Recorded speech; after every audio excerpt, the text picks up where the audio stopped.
Good morning everyone. This is Arun Kumar Chaurasia from Shivbrat Singh Children Academy. Welcome in online class. Today we will start revision. First of all, we will revise the geography. In geography, I will tell you about the revision of air. Okay? So first of all, we will define atmosphere. What is atmosphere?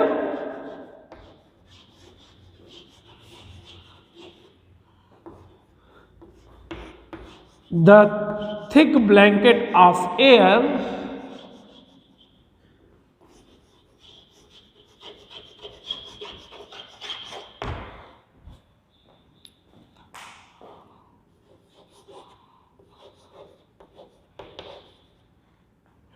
which surrounded our earth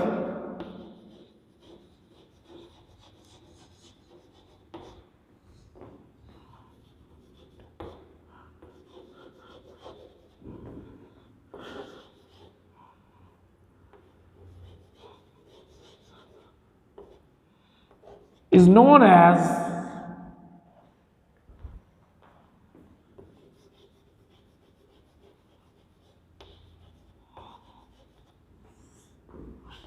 atmosphere.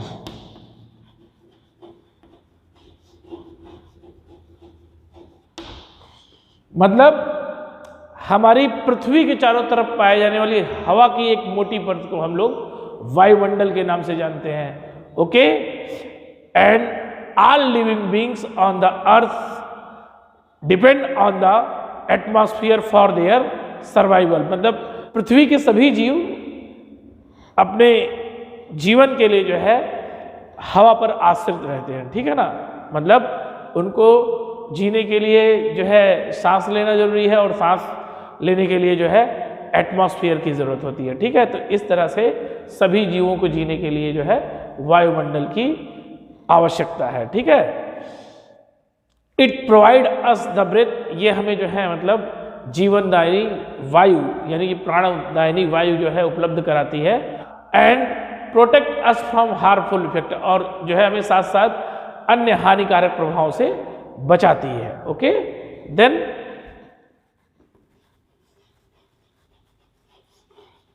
Composition of air.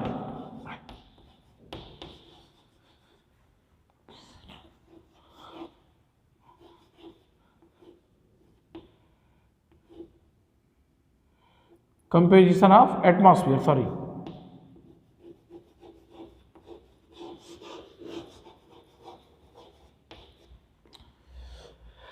As we have already know, the atmosphere is a composition of different gases। मतलब जो हमारा atmosphere है ये जो है विभिन्न वायु का जो है संगठन है।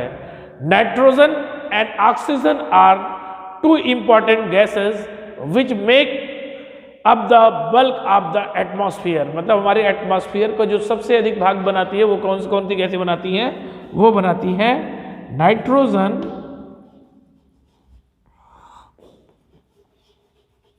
plus oxygen।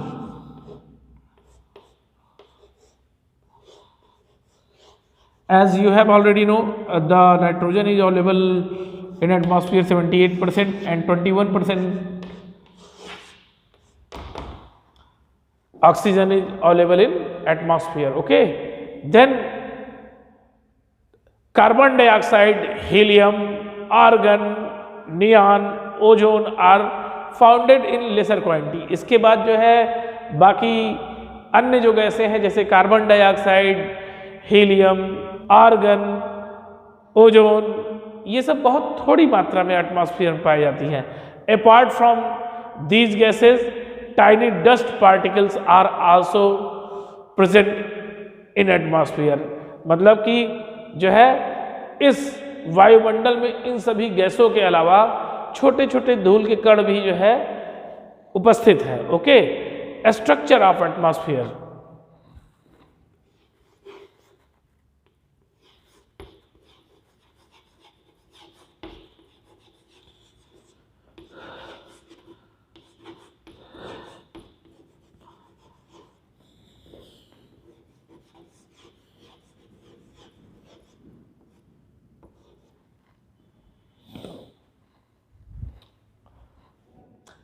our atmosphere is divided into 5 layers.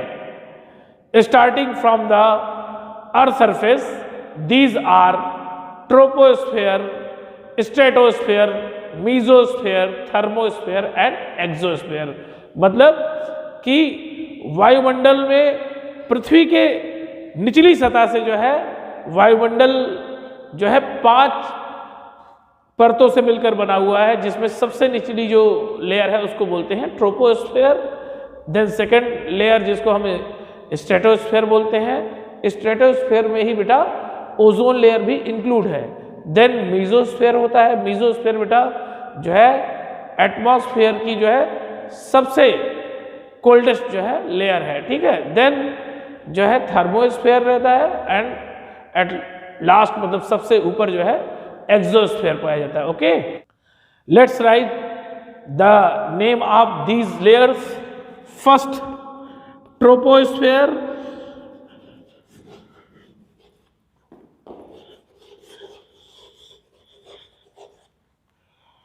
Second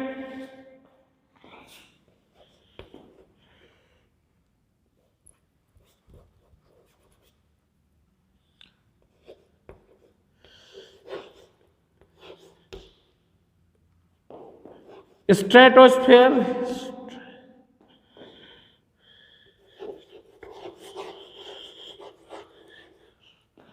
third mesosphere,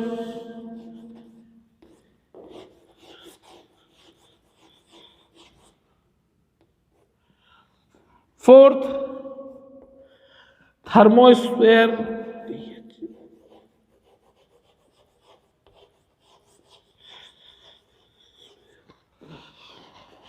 fifth exosphere.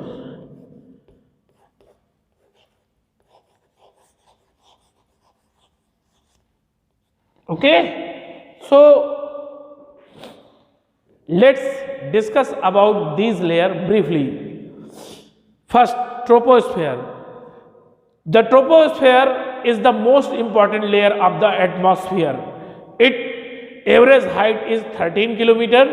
All the weather changing phenomena like rainfall, cloud, hailstorm, fog occurred in this layer. मतलब कि जो हमारी सबसे लोएस्ट लेयर है उसको हम बोलते हैं ट्रोपोस्फेयर, और ये जो है अर्थ से लगभग 13 किलोमीटर की एवरेज हाइट पर है।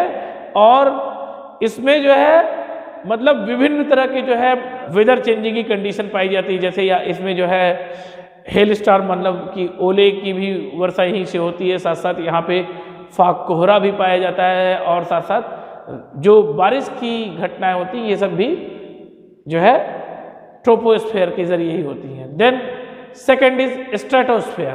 What is stratosphere? A layer which is above the troposphere, that is known as the stratosphere. मतलब कि stratosphere क्या है बेटा? मतलब stratosphere वायुमंडल की वह परत है जो कि ट्रोपोस्फेयर के ऊपर पाई जाती है। It extend up to a height of 50 kilometre. इसकी जो ऊंचाई है वो जो है अधिकतम 50 किलोमीटर तक है। This layer is almost free from cloud and weather phenomena, so the most suitable condition for the flying aeroplane is available hair.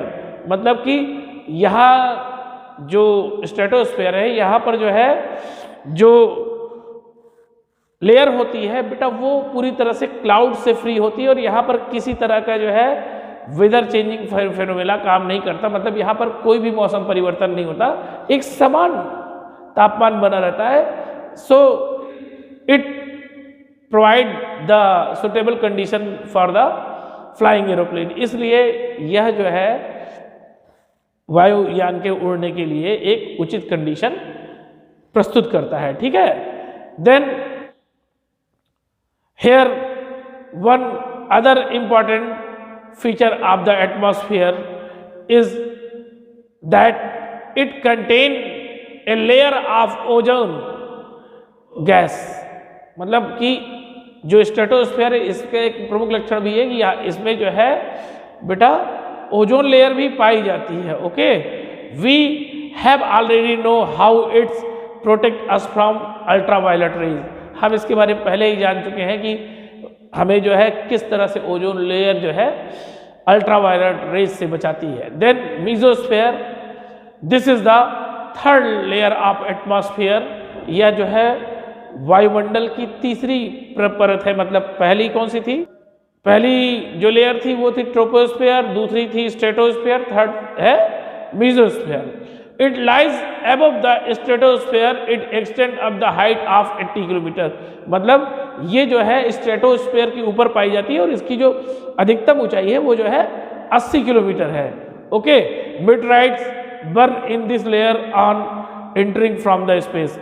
जो उल्कापिंड होते हैं जो कि जो है अंतरिक्ष से जो है हमारे वायुमंडल में मतलब ग्रेविटेशन के कारण जो है खींच के चले आते हैं, तो वो जब मीजोस्फेयर में आते हैं तो वहाँ पर वो बर्न करने लगते हैं। ठीक है, तो जो उल्कापिंड के जलने की घटना होती है वो होती है मीजोस्फेयर में। Okay, then thermosphere, it extend between 80 kilometre to 400 kilometre.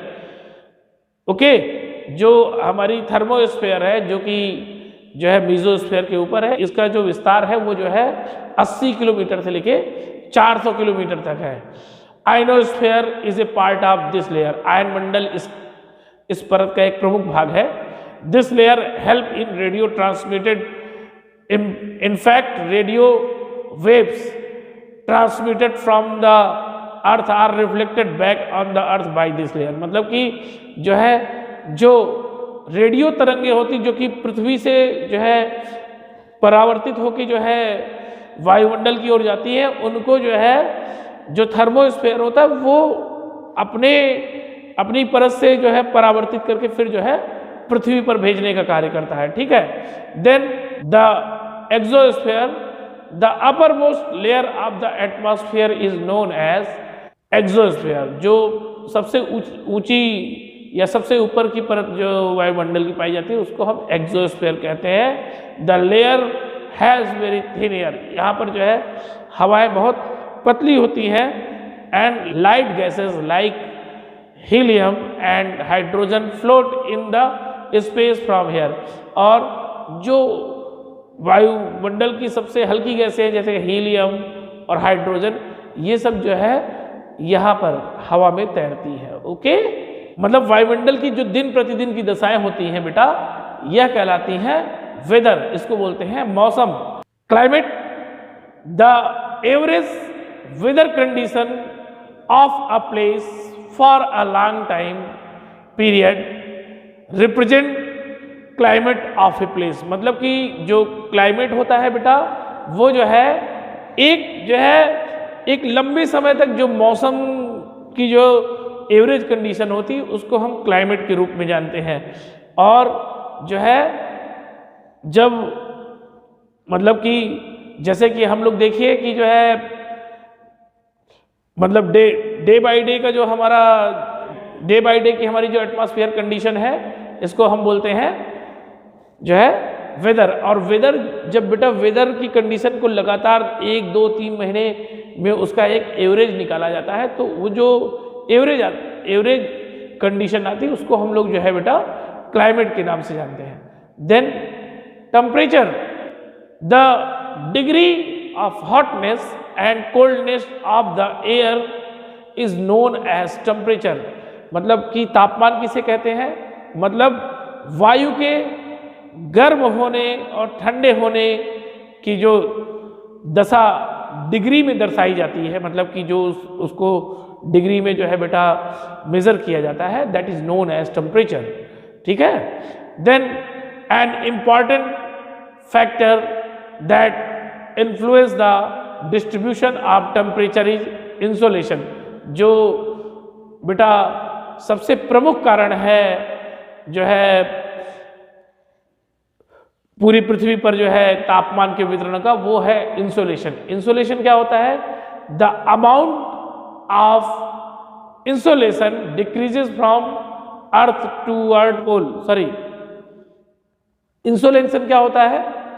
Insolation is the incoming solar energy intercepted by the earth. मतलब इंसोलेशन मतलब सूर्य की वह रोशनी जो पृथ्वी पर आती है और पृथ्वी द्वारा इंटरसेप्ट कर ली जाए। इंटरसेप्ट माने उसको जो है सोख लिया जाए या मतलब अपने अंदर समा लिया जाए, उसको हम लोग बोलते हैं इंसोलेशन। इसको हम लोग बोलते हैं सूर्यताप। ठीक है, तो बेटा इंसोलेशन में क्या होता है कि सन की जो एनर्जी सन से निकलती है वो जिसको पृथ्वी जो है इंटरसेप्ट कर लेती, मतलब अपने अंदर जो है सोख लेती है, तो और वो पृथ्वी के अंदर रह जाती है। बाकी जो एनर्जी रिफ्लेक्ट हो जाती है उसको नहीं, जो पृथ्वी के अंदर जो एनर्जी रह जाती that is known as the insolation. The amount of insolation decreases from the equator toward the pole. The amount of insolation decreases from the equator towards the pole। मतलब कि जो इंसोलेशन की मात्रा है वो जो है बेटा इक्वेटर से पोल की तरफ जो है हमेशा घटती रहती। क्यों? क्योंकि जो सन होता है बेटा वो डायरेक्टली सनरेज जो है फॉल करती है, सन की जो सनरेज होती है वो डायरेक्टली फॉल करती है इक्वेटर पे, और धीरे धीरे वो जो है पोल्स के टुवर्ड बेटा स्लैंटिंग होती जाती है, जिससे कि वहाँ पर मतलब इसका इंसोलेशन जो है घटता जाता है। ठीक है, तो किस तरह से, जैसे जो हमारा सूर्य होता है वो ज़्यादातर जो है विषुवत रेखा पर के आसपास जो है सीधे चमकता है, तो यहाँ पर जो है सूर्य की जो किरणें होती हैं वो सीधे इस भाग पर पड़ती हैं, और जब वो इस भाग पर पड़ती है तो पृथ्वी के अन्य भागों पर धीरे धीरे इसकी किरणें तिरछे होती चली जाती हैं, जिसके कारण वहाँ पर तापमान में कमी आती है। क्यों? क्योंकि जब भी बेटा सनरेज ज़्यादा दूरी तय करेगी तो जाहिर सी बात है कि मतलब तब जाहिर सी बात है कि उसका जो है टेम्परेचर डाउन होता जाएगा। क्यों? क्योंकि जो भी जैसे कि सनरेज अपनी एनर्जी जो है जितनी ही जो है मतलब स्लैंटिंग करती जाएगी वैसे ही वहाँ पे तापमान डिक्रीज होता जाएगा। क्यों? क्योंकि जब दूरी अधिक होगी तो तापमान कम हो जाएगा। ठीक है, then wind, the movement of air from high pressure area to low pressure area is called wind. मतलब कि जो है बेटा वायु किसे कहते हैं? मतलब जो हवा का जो है उच्च वायुदाब से निम्न वायुदाब की ओर चलना, ये जो है मतलब कि वायु कहलाता है। मतलब कि पृथ्वी की वायु, जैसे हवा क्या है, हवा एक स्थिर चीज है। ठीक है, जब यह जो है इसका मूवमेंट जो है हाई प्रेशर से लो प्रेशर की ओर होता है तो हम लोग इसको जो है विंड के नाम से जानते हैं। ठीक है, wind can be broadly divided into 3 part. मतलब जो हमारी विंड है इसको हम मुख्यतः 3 भागों में डिवाइड कर सकते हैं। First, permanent wind, the trade winds westerlies and easterlies are the permanent wind. मतलब व्यापारिक पवने जो कि मतलब कि पश्चिम में और पूर्व में बहती हैं, इनको जो है हम लोग परमानेंट विंड कहते हैं। These blow constantly through out the year.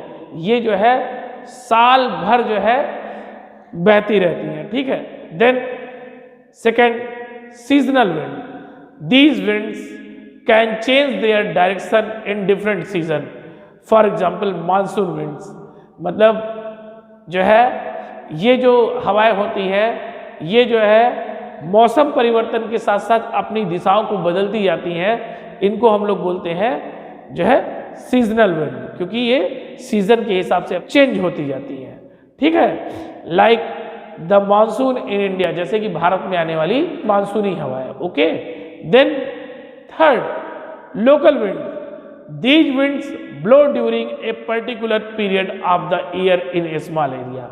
ये हवाएं जो है साल के किसी एक निश्चित अवधि में जो है मतलब किसी छोटे भूभाग पे जो है बहती हैं। जैसे लू इन इंडिया, लू is blow during the summer season in India. तो जो हवा, जो लू नाम की हवा है ये केवल गर्मी में जो है हमारे यहाँ बहती है। ये केवल एक जो है लोकल विंड है, मतलब ये भारत में, भारत के कुछ स्थान, मतलब भारत के कुछ स्थानों पे बहती है, सब जगह नहीं बहती है। Then precipitation. When the water vapor rises, it start cooling. जब जो है जो जलवाष्प है बेटा वो जब ऊपर की ओर जाता है तो वो जो है ठंडा होना शुरू हो जाता है. The water condenses causing from the droplets of the water cloud are just masses of such water droplets. मतलब कि जब जो है ये जलवाष्प जो है आपस में संघनित होना शुरू हो जाता है यानी इकट्ठा होना शुरू हो जाता है तो ये जो है छोटी छोटी वायु के कणों के रूप में जो है बादल का निर्माण कर लेता है और इसका जो है एक वजन हो जाता है, मतलब एक जो है मास इसके अंदर आ जाता है. Then when these droplets of water become too heavy to float in air then they became down as a precipitation. और जब ये जो ड्रॉपलेट्स होती हैं बेटा बादल के द्वारा संभाली नहीं जा पाती और ये बड़ी बूंदों का आकार लेती हैं तो ये पृथ्वी पर जो है आकर गिरती है, इसको हम जानते हैं प्रेसिपिटेशन के नाम से. Then rain, precipitation that come down to the earth in liquid form is called the rain. मतलब रेन क्या है, जो प्रेसिपिटेशन होती है बेटा इसका जो है पृथ्वी पर लिक्विड फॉर्म में आ जाना ही रेन कहलाता है. Okay, so this is all about the revision of chapter air. We will meet in next lecture in next day. Thank you.